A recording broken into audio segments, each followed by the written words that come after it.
Welcome back, friends.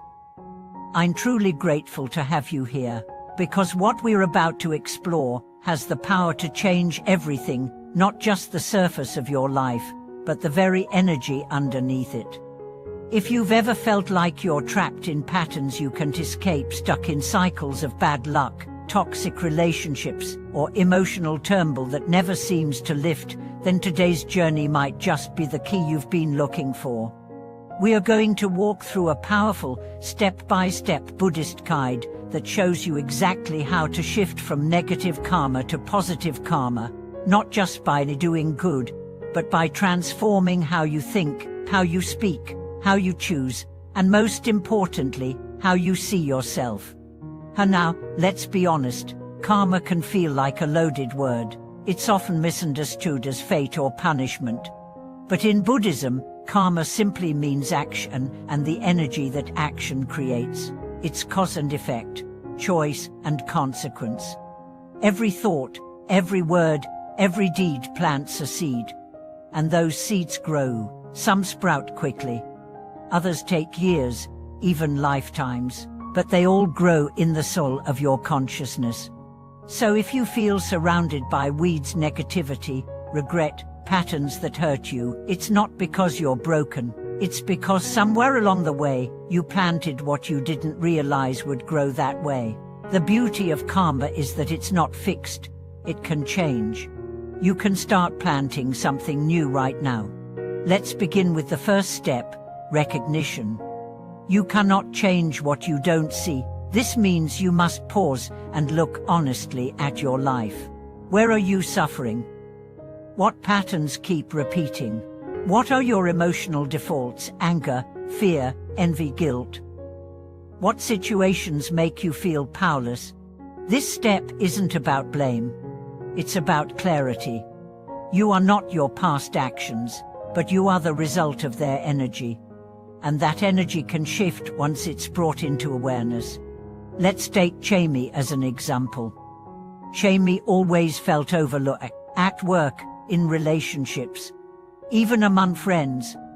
He believed people just didn't see him, but after a series of rejections, he began to reflect. He noticed that whenever he entered a room, he would shrink. He avoided eye contact. He expected rejection and acted in ways that invited it. His karma wasn't just external, it was internal. Once he saw that, he started shifting. He began meditating. He practiced self-affirmation. He made small efforts to speak up. Over time, his reality changed, not because the world changed first, but because he did. The second step, acceptance. This is often the hardest part. It means letting go of the need to rewrite the past or blame others for your current karma. It means saying, yes, this is where I am, and I will work from here. Acceptance is not giving up, it's grounding. It's the foundation for real change. Think about Priya, who carried deep shame from a mistake she made years ago, a betrayal that cost her a dear friend. For years, she punished herself. She didn't allow joy, she sabotaged good opportunities. But in a meditation retreat, a monk said, "You are not your worst act. You are what you choose after it." That broke something open in her. She wrote a letter of apology. She lit a candle every night and prayed for her friend's healing, and she began to forgive herself. That's when her life began to bloom again. The third step, reflection. This is where you begin to ask deep questions. Why did I act that way?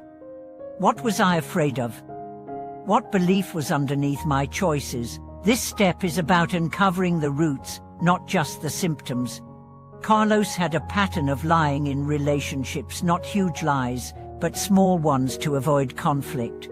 Over time, these eroded trust. When she began reflecting, he realized he feared abandonment. In childhood, honesty was punished. So he learned to hide. When she saw that clearly, he began to heal. He started telling the truth, even when it scared him. His relationships deepened. His karma shifted. The fourth step, intention setting. Here's where transformation begins. What energy do you want to live from now? Compassion, courage, truth, peace. Set that intention daily. Write it, speak it, meditate on it. Let it guide your choices. You see, karma begins in the mind.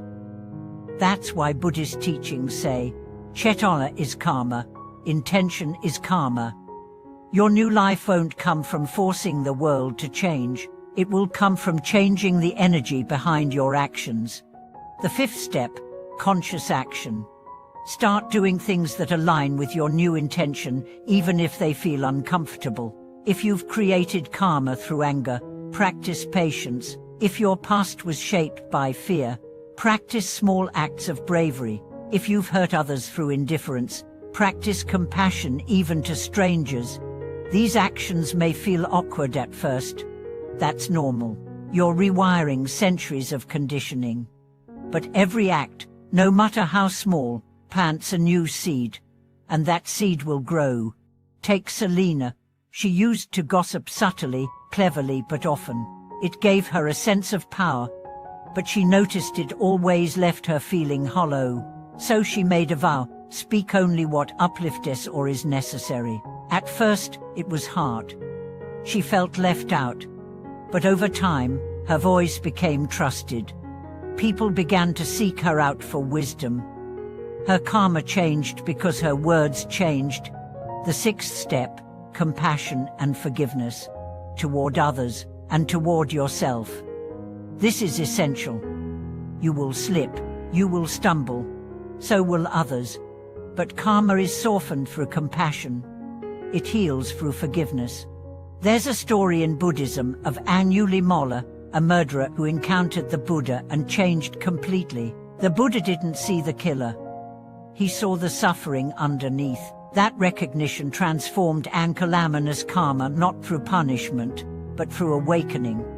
You are never too far gone. No karma is too dark. Compassion is the light that reveals the path. The seventh step, consistent practice. Karma doesn't shift overnight, but every day you get another chance. That's the grace of life. Meditate, reflect, journal, serve, apologize, celebrate progress. One day, you'll look back and not recognize the person you used to be. And finally, the eighth step, dedication. Dedicate your practice, your growth, your healing, not just for yourself, but for others. In Buddhism, this is called sharing the merit. When you shift your karma, you shift the world around you. Your healing ripples outward. Your peace becomes someone else's hope. So if you've watched this far, here's what I want you to know. You are not your past. You are your present intention. You are not broken. You are becoming. And no matter what karma you carry, it can be rewritten.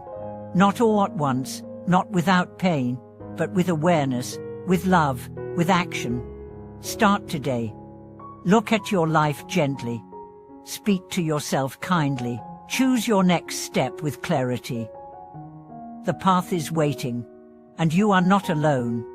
Comment below. What's one karmic pattern you're ready to release? What intention will you set today? Let's walk this journey together. If this video helped you, subscribe, like, and share it with someone who needs hope. This channel is a space for awakening, for real talk, deep healing, and conscious living. Until next time, walk with awareness, speak with truth, love with courage. Your karma is not your prison. It's your path to freedom.